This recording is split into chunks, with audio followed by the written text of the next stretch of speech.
رمضان كريم كريم كريم شهر عظيم عظيم عظيم. الحمد لله رب العالمين والعاقبة للمتقين ولا عدوان إلا على الظالمين. أشهد أن لا إله إلا الله وحده لا شريك له وأشهد أن محمدا عبده ورسوله لا نبي ولا رسول بعده. أما بعد، jamaah Masjid Al-Islam azanallahu wa iyyakum.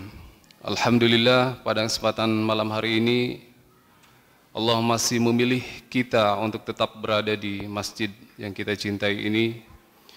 Dari sekian para shaimin dan shaimat yang di awal Ramadan berbondong-bondong ke masjid dan mulai tereliminasi, tinggal kita yang berada di babak-babak 10 hari terakhir di bulan Ramadan. Dan sebenarnya inilah produk unggulan Ramadan, yaitu sepaket dengan malam Lailatul Qadar. Hadirin rahimani wa rahimakumullah,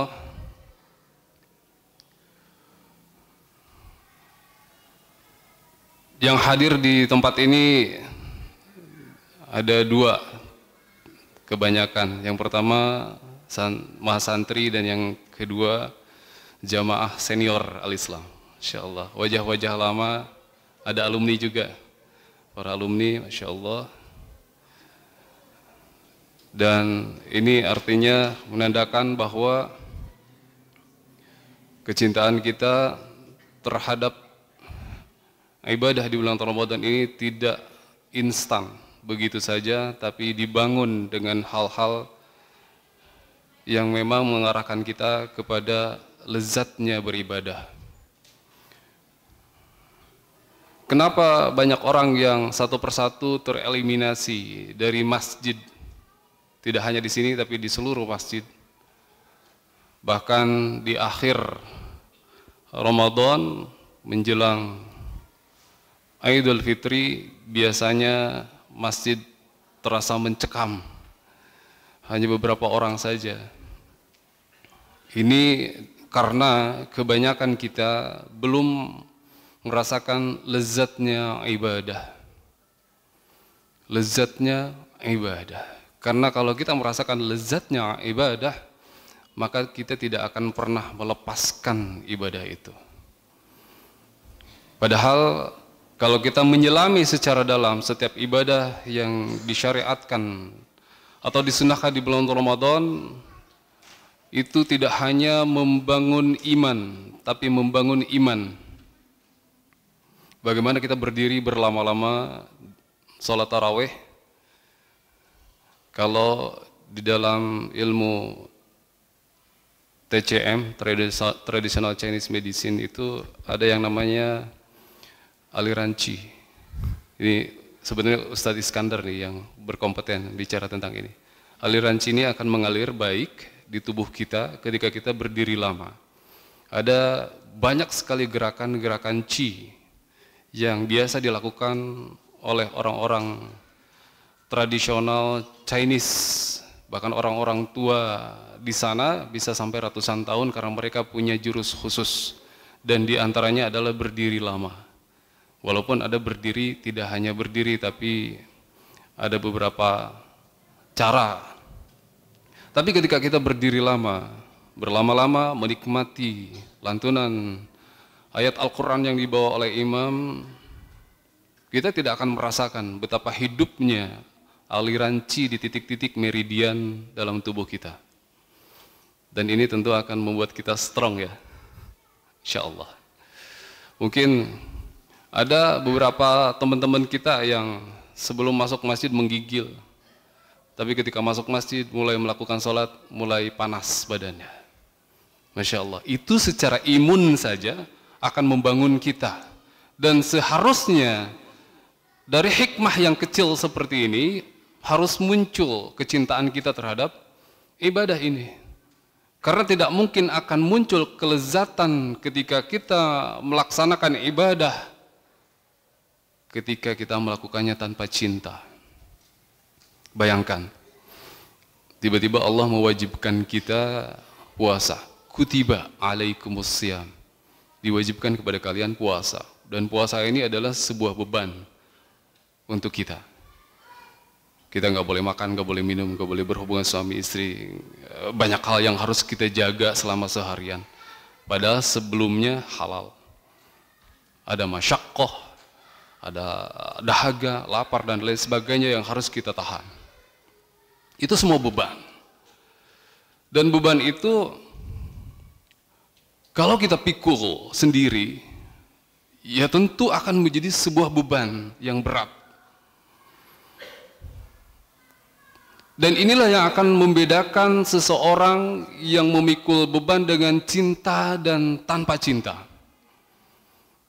Bayangkan ketika kita memikul beban, beras 50 kilo misalkan, dari Kecapi sampai ke sini. Lumayan ya, bisa keringetan. Apa yang kita lakukan ketika kita menurunkan beban itu? Lega rasanya. Alhamdulillah, sudah turun beban itu.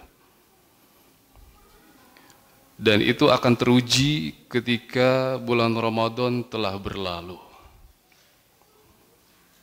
Apa yang terjadi dengan hati kita? Apakah kita akan merasa lega dengan hilangnya bulan Ramadan, perginya bulan Ramadan, menjauh kembali sehingga kita akan bertemu menunggu 11 bulan kemudian? Ataukah kita akan menjadi hamba yang meratapi, menangis sejadi-jadinya karena kita tidak memaksimalkan selama sebulan penuh? Hadirin rahmani wa rahmakumullah, inilah ilustrasi seorang yang menjalankan atau menjalani beban dengan cinta dan tanpa cinta. Sebenarnya Allah sudah menghibur di dalam ayat puasa ini. Kutiba alaikumusiyam kama kutiba alal ladzina min qablikum. Kamu diwajibkan berpuasa sebagaimana orang-orang sebelum kamu pun puasa. Ini sebenarnya hiburan untuk kita. Bahwa siapapun kamu, siapapun nabi kamu, kalau kamu adalah umat Muhammad, kalau kamu adalah hamba Allah, kamu tetap diwajibkan kok. Jadi kita nggak merasa sendiri. Bayangkan mungkin mahasantri yang di sini diwajibkan untuk meringkas sebuah kitab. Kamu sendiri yang diwajibkan meringkas tafsir Adwaul Bayan misalkan, atau tafsir At-Tabari. Hanya dia sendiri, yang lain tidak. Mungkin akan menjadi beban untuk satu santri itu.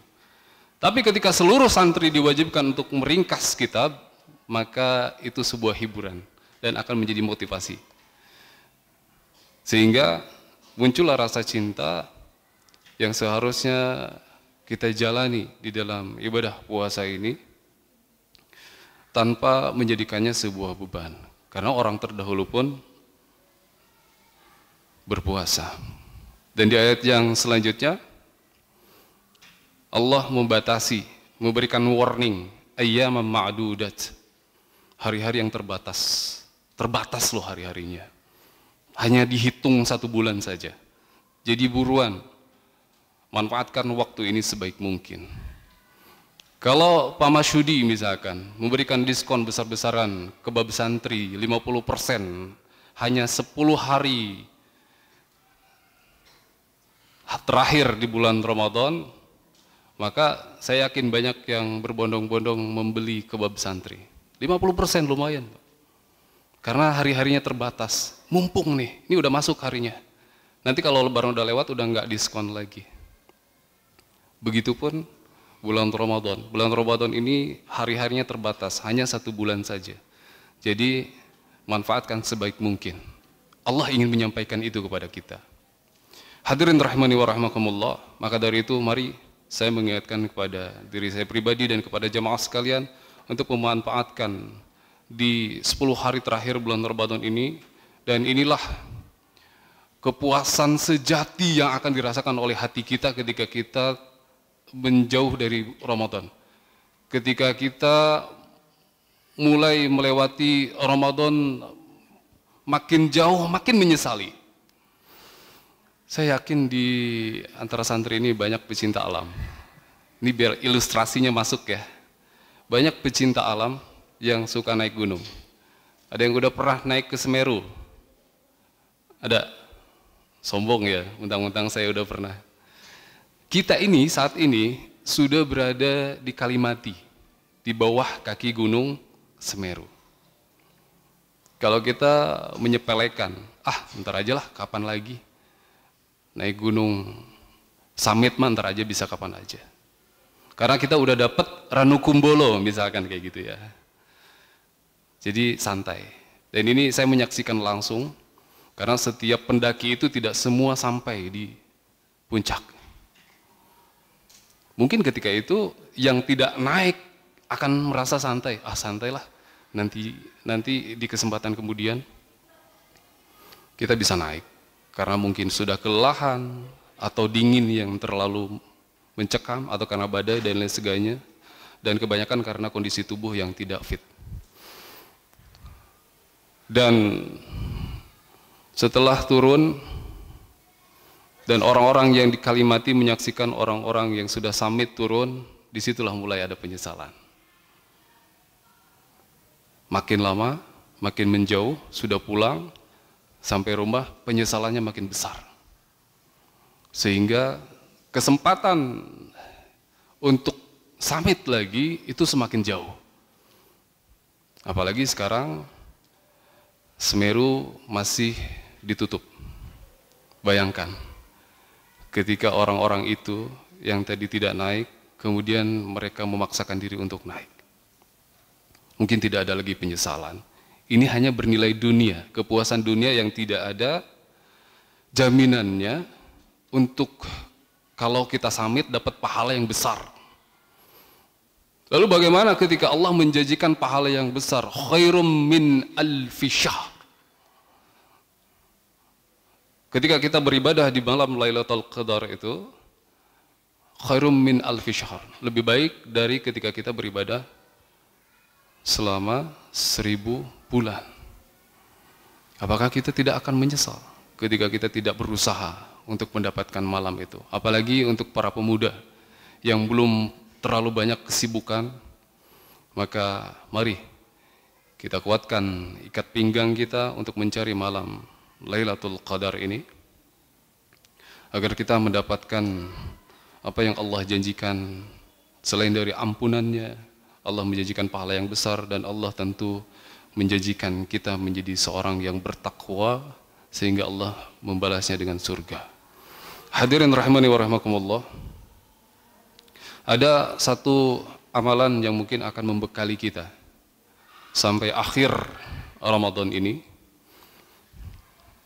Tapi sebenarnya amalan ini bisa kita amalkan, lebih pas kita amalkan di 10 hari pertama dan kedua. Karena ketika sudah masuk 10 hari terakhir, kita sudah fokus beribadah individu. Banyak hal yang akan mengantarkan kita kepada surga.